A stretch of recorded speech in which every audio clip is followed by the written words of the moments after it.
सीजेपीचे संस्थापक अभिजित दिपके यांच्या भेटीगाठींवरून आता मित्र पक्षांमध्येच वादाची ठिणगी पडली आहे। दिपके संभाजीनगरमध्ये परत आल्याच्या नंतर त्यांना भेटण्यासाठी सत्ताधारी शिवसेनेचे नेते गेले होते।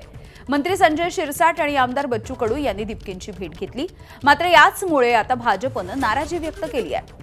अभिजित दिपके यांनी सरकारच्या विरोधात आंदोलन केलं, त्यांना एनडीए मधले नेते भेटले हे चुकीचं आहे असं भाजपचे आमदार प्रवीण दरेकरांनी म्हटलंय।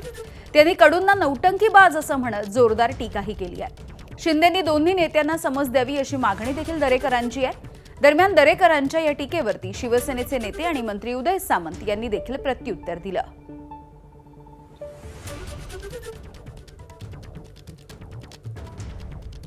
दिपकेंच्या घरी गेल्यावर बातमी होईल आणि आपण आंदोलनकर्त्यांचे पुरस्कर्ते आहोत अशा प्रकारे आपली राजकीय दुकानदारी करायला मिळेल याच उद्देशाने बच्चू कडू त्या ठिकाणी गेले।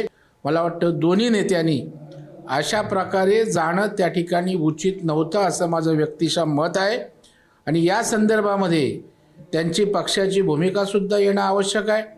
निश्चितपणे एकनाथ शिंदे साहेब त्यांना योग्य समज देतील, किंबहुना दिली असेल असा मला पूर्ण विश्वास आहे। नाही, मला असं वाटतं की प्रवीण दरेकरांनी काय टीका केली मला माहीत नाही। प्रवीण दरेकर टीका नाही करणार, आम्हाला सल्ला देतील, कारण ते भाजपातले ज्येष्ठ नेते आहेत। ते टीका नाही करणार, आम्ही महायुतीमध्ये आहोत। आणि दिपकेंच्या बाबतीमध्ये मी सुरुवातीलाच आपल्याला सांगितलं, त्यांनी जे आंदोलन केलं होतं ते विद्यार्थ्यांचं आंदोलन होतं, त्याला माननीय नरेंद्र मोदी साहेबांनी न्याय दिलेला आहे। त्याच्यामुळे त्यांच्या आंदोलनाचा विषय आमच्यासाठी संपलेला आहे। एबीपी माझा, उघडा डोळे बघा नीट।